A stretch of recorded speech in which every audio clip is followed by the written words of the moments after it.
안녕하세요. 테린이 아빠입니다. 최근 영상에서는 주식 비중을 한 70%, 80% 이렇게 해서 현금을 좀 들고 있다라고 말씀을 드렸고, 주식 비중 100%를 아마 11월 중순쯤이나 뭐 빠르면 다음 주 아니겠냐라고 말씀드렸는데, 저는 이제 조금 더 빨리 주식 비중을 100%로 올렸습니다.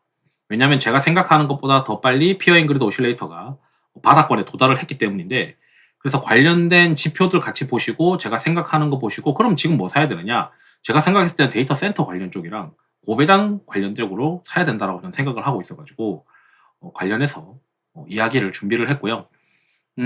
제가 보고 있는 지표, 그리고 제가 이제 카페라떼 이상 멤버십만 가입하시더라도 텔레그램 채널에 참여 가능하니까 참고 부탁드리고요.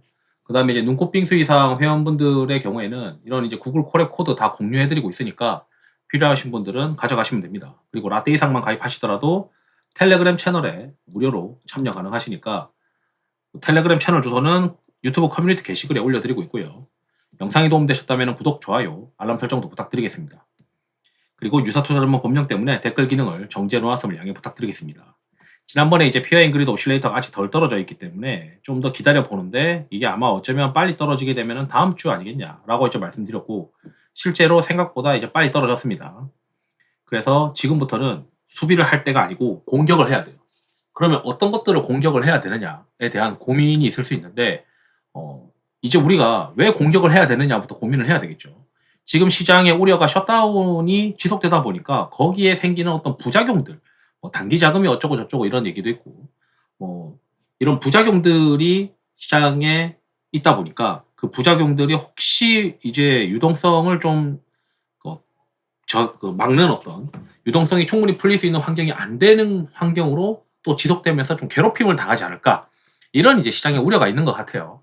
그런데 이제 아시다시피 셧다운 우려는 지금 이제 이 영상은 11월 6일 날 찍고 있는데, 11월 7일 되면은 11월 7일까지 이제 셧다운이 끝나는 거는 2%밖에 확률이 안 되지만, 바로 이제 50%까지 이제 올라가는 게 15일까지예요. 그러면 이번 주 지나고 나면 다음 주부터는 셧다운이 해소될 수 있는 확률이 점차 높아진다는 거죠. 이번 달 말까지는 거의 90%까지 올라가요.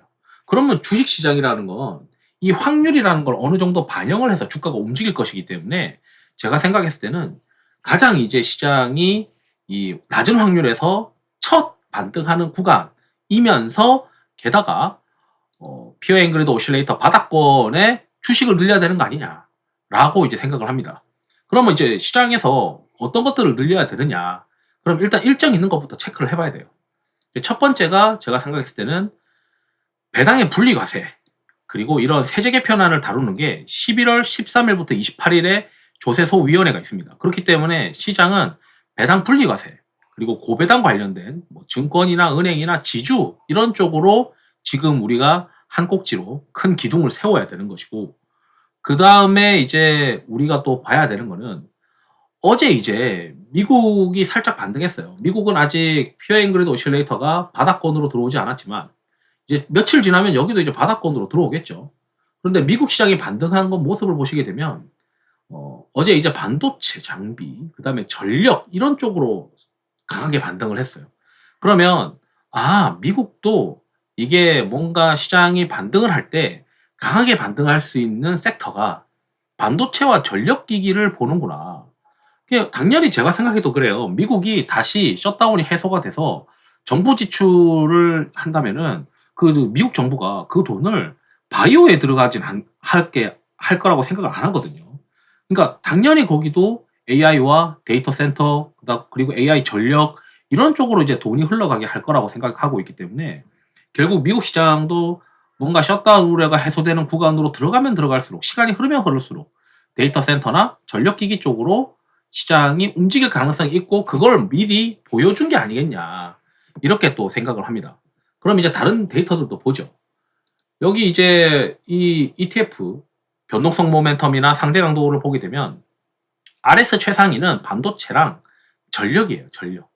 그러면 이제 변동성 모멘텀 상위를 가서 보죠. 오늘 이제 11일선 이탈 제외를 보시게 되면 반도체가 있고 전력이 있고, 그 다음 로봇이 좀 있고, 그 다음에 지주가 있고 보험이 있어요. 이거 고배당이죠. 이거 고배당 올라와 있잖아요. 그러니까 제가 생각했을 때는 시장에서 지금 방산, 요거는 이제 21선 이탈 제외거든요. 21선 이탈하면은 제외한다라고 했을 때 여기까지 이제 내려가서 보게 되면 2차 전지까지는 눈에 보이지만 지금 여기에 방산이 사라졌어요. 그리고 조선도 지금 사라졌단 말이죠. 그러니까 일반 산업재에 대해서 시장은 별로 관심이 없고 지금은 정보 지출 때문에 미국 정부가 돈을 넣을 곳은 결국 이제 데이터 센터 관련 쪽이겠지. 이렇게 이제 생각을 하고 있는 게 보이고 거기에 이제 따로 국내만의 어떤 엣지 이벤트는 배당의 분리과세인 것 같다라고 이제 변동성 모멘텀은 보여주고 있는 것입니다. 그러면 여기서 우리가 머릿속에 여기 최상위권 섹터들을 머릿속에 이제 넣었단 말이죠.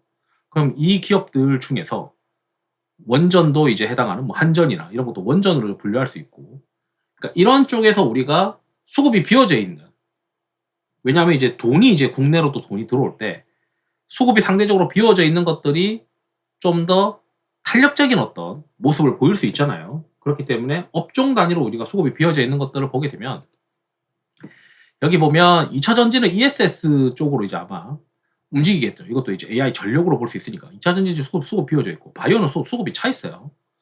그리고 고배당도 수급이 비어져 있단 말이죠. 그래서 고배당의 뭐 데이터 센터의 AI 전력으로 뭐 ESS 이런 것들도 있을 수 있을 거고, 그 다음에 반도체는 대형 반도체 위주로, 대형주 위주로 봐야 되고, 코스닥 쪽은 뭔가 좀 애매한 위치로 보셔야 되고, 그러니까 소부장은 조금 더 시간이 걸릴 수 있다라고 생각이 들고, 소부장은 게다가 15일날 시작 발표 다 끝나야 움직일 가능성도 있으니까 소부장은 개별적으로 봐야 되고, 반도체 대형주에다가 뭐 2차 전지에서는 ESS 정도 이렇게 눈에 보이고, 그 다음에 여기 전력기기, 전기장비라고 되어 있는데 이 전력기기가 또 수급이 확 비어져 있어요.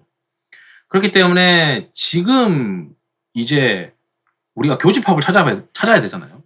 그리고 아까 좀 전에 이제 우리가 변동성 모멘텀이랑 수급 빈집의 교집합을 찾아보게 되면은 전력기기가 있고, 그 다음에 고배당이 있고, 반도체가 나온단 말이죠. 반도체 소부장은 이제 선별해야 되는 거고, 2차 전지도 ESS 위주로 선별해야 되는데 그것도 전력기기로 좀 볼 수도 있겠죠. 지금 AI 전력이라고 하는 큰 틀로. 그럼 우리가 모멘텀, 주가 모멘텀 측면이랑 수급 빈집 이렇게 이제 봤었고, 꾸준하게 이제 유동성이 공급되고 있는 것들도 체크해 봐야 될 거 아니에요. 그러면 이제 요게 이제 시가총액 대비해서 금액 대비해서 이제 우리가 오름차순을 해보죠. 그래서 50등 안에 뭐가 들어왔느냐를 보게 되면 여기서도 이제 반도체가 이제 막 보입니다. 반도체가 보이고, 심텍, 대덕전자, 그다음 LS1 이것도 전력기기잖아요. 반도체가 계속 보여요. 그리고 이제 지주, LS나 뭐 이런 지주, 그리고 이제 다음번에 보게 되면은 이제 뭐 은행 이런 것들도 보이고, 여기 산일전기도 전력기기고요. 그다음 미래세증권 이거 고배당이잖아요. 저 고배당 관련된 종목. 하나손해보험도 이제 배당 분리과세 기대주 이런 것들이 좀 보이고, 금액 대비로 보면은 좀 더 이제 잘 보입니다. 이제 은행들 보이죠. KB금융. 그 다음에 이제 좀 내려오게 되면은 이제 원전 쪽으로도 분류가 될 수 있는 뭐 한전, 신한지주도 보이고, 미래에셋증권 보이고, 하나금융지주 보이고.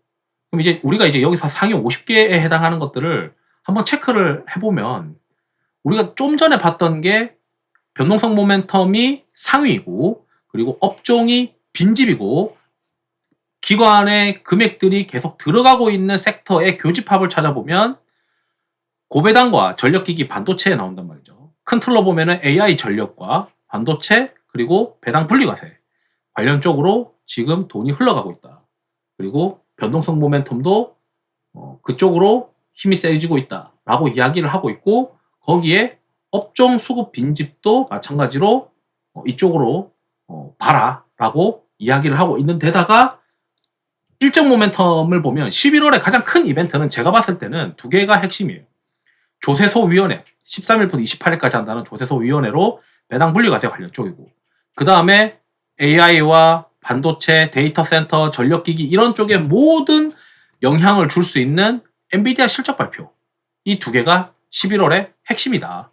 그래서 제가 봤을 때 지금 포트폴리오의 기둥은 반도체, 전력기기 그리고 고배당에선 증권, 지주 뭐 이런 걸로 종목별로 이제 수급이 빈집들을 빨리 찾아가지고 구축을 해야 되지 않겠냐, 이렇게 이제 이야기를 하고 싶습니다.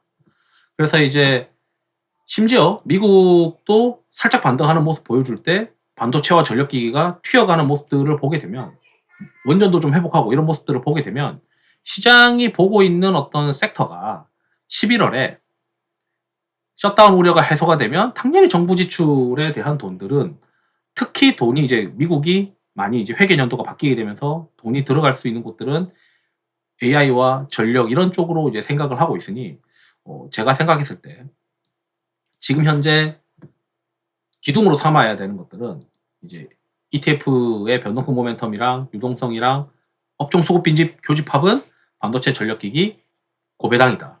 이렇게 이제 말씀드리면서 영상을 마치도록 하겠습니다. 투자에 도움 되시길 바랍니다.